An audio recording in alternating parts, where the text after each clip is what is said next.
Yo, check this out. This A5 right here, it's been sitting, it's been through it, and by the time we're done with it today, you are not gonna recognize this paint. Like, look at it right now. You see that haze? You see how flat it looks under the light? That's not the color of the car, that's damage. That's years of swirls, scratches. Somebody probably ran it through one of those tunnel washes 100 times.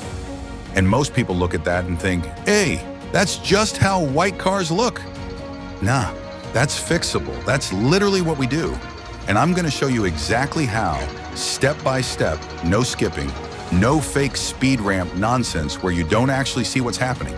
You're gonna watch this thing go from dead and dull to full-on mirror finish, deep enough you could check your teeth in the hood.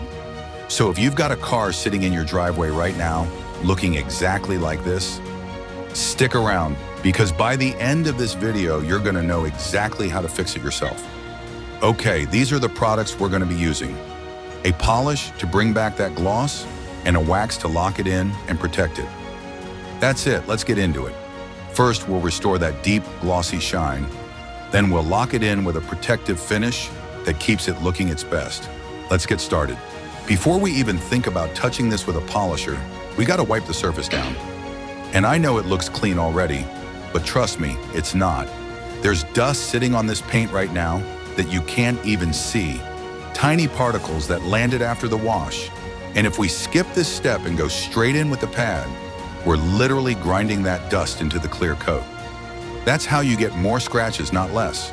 So we're using a clean microfiber cloth, nothing rough, nothing that's been sitting in a dirty bag, and we're doing light, straight passes, not circles, not pressing hard, just enough to lift that dust off the surface. This takes 30 seconds, and it's the difference between a polish that actually corrects the paint and a polish that just pushes dirt around and makes new damage while we're at it. Little step, but it matters. Watch this. I'm taking a small amount of Premchem wax and I'm putting it straight into the M1 polishing compound, mixing it right in before we even start. Now you might be thinking, why would you mix wax with polish?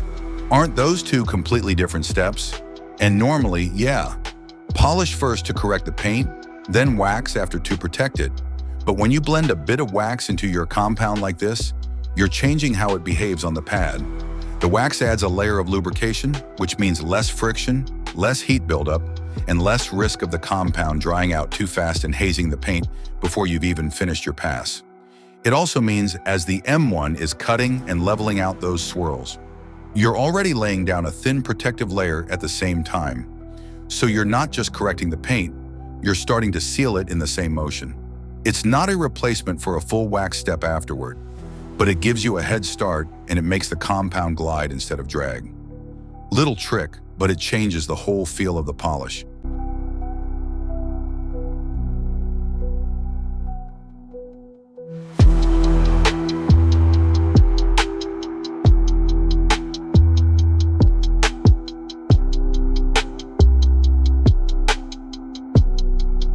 Now we're going to apply small dots of the mix directly onto the surface.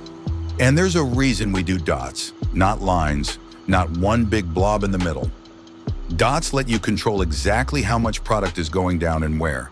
So you're not wasting compound, and you're not overloading one spot while leaving another dry. We're spacing these out evenly across the panel, roughly the size of the pad itself, because once that pad starts spreading it around, you want even coverage from the first pass. Not patches of heavy correction next to spots that barely got touched.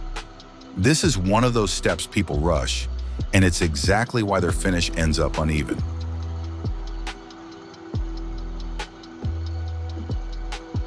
So right now that's Jake. Jake's the one actually working this panel, getting hands-on with the polisher, and you can already see the difference starting to show up under the light.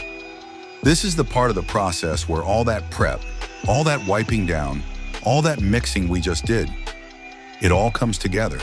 Jake's moving across the surface, panel by panel, keeping the machine nice and steady instead of rushing it. That's really the key here. Let the machine and the product do the work rather than trying to force results with extra pressure. What you're watching right now is basically the paint waking back up. That haze we saw at the start of the video, that flat, dull look, That's what's getting worked out right here, in real time. Jake's overlapping each pass slightly so every part of the panel gets corrected evenly. It's a simple technique, but it helps avoid leaving uneven spots behind. This is the compound doing its job, cutting through the top layer of oxidation and imperfections, breaking down those swirl marks and light scratches that build up over years of regular washing, regular driving, and just regular life happening to a car. And because we mixed that little bit of Prem-Chem wax into the M1 before Jake even started, you can see it's gliding a lot smoother than a straight compound would. There's less drag, less friction, which means Jake can stay on each section a little longer without worrying about the product drying out too quickly. The pad stays smoother across the paint, giving him a more controlled finish from one pass to the next. What I really want you to focus on here is just watching the paint change. Look at the reflection right there. See how it's starting to sharpen up? A few minutes ago, that same spot was soft, kind of foggy looking. Now the reflection is getting deeper and a lot more defined. That's the difference correction makes. It's not paint, it's not touch-up, and it's not filler. Jake's literally removing the top layer of imperfections and revealing the healthy, clear coat underneath. That's the part people don't always get about polishing. You're not adding shine, you're removing everything that was hiding it. You'll also notice Jake isn't flying across the panel. He's keeping a slow, consistent arm speed and letting each pass finish properly before moving on. That's one of those little habits that can make a big difference in the final result. Going too fast might save a minute now, but it usually means you'll have to come back and do the same area again later. And this is why we don't rush this stage. Jake's taking his time, panel by panel, because every section of this car has lived a different life.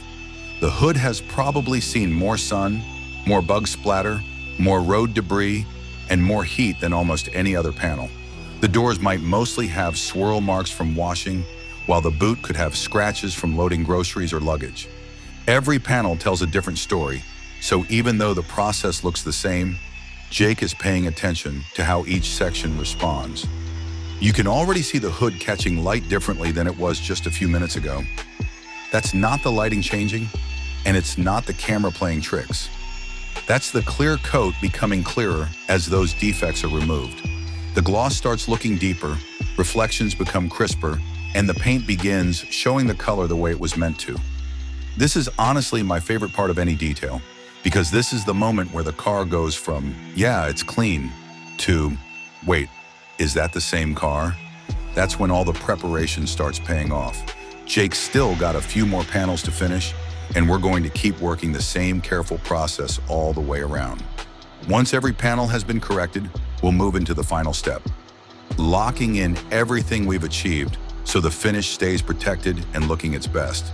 But for now, just sit back and watch this paint come back to life.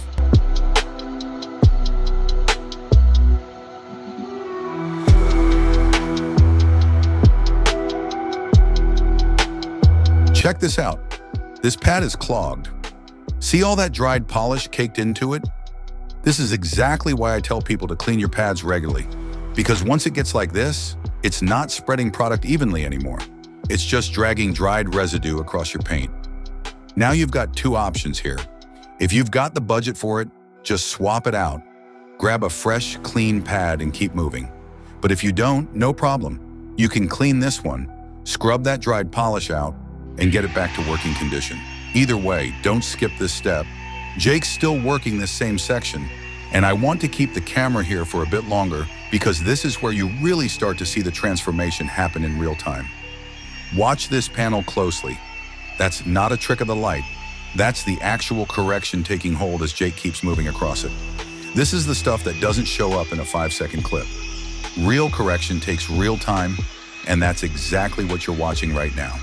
Jake's staying patient with it, working the surface steadily, not rushing to the next panel just because this one's already looking better than it did a few minutes ago. There's a difference between looks good enough and actually corrected. And that difference is time and attention, which is exactly what's happening here. Look at the edge of the panel, right where it curves. That's usually the hardest part to get right. And you can already see it's catching light differently than the flat section next to it. That tells you the whole area is getting even treatment, not just the easy parts. And honestly, this is the part of the video I wish more people would slow down and actually watch, because everybody wants to see the before and after. But this middle stretch right here, this is where the actual work happens. This is where a dull, tired panel turns into something you can see your reflection in. It's not instant, it's not magic, it's just consistent, careful work, panel by panel, section by section.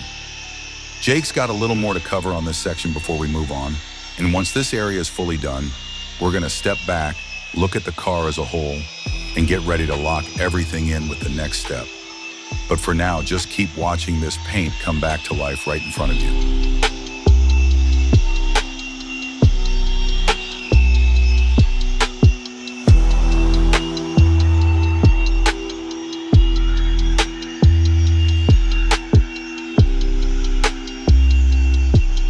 And that's a wrap on this section. Jake's wiping it down now, buffing off that last bit of residue so we can actually see the finish clean, with nothing in the way. This is always the moment of truth right here. All that prep, all that mixing, all that time Jake spent working the pad panel by panel, this is where it all shows up. Look at that reflection now. That's not the same panel we started with. That's what correction actually looks like when it's done right. Not rushed, not skipped. That's it for this section, and that's a good place to leave it.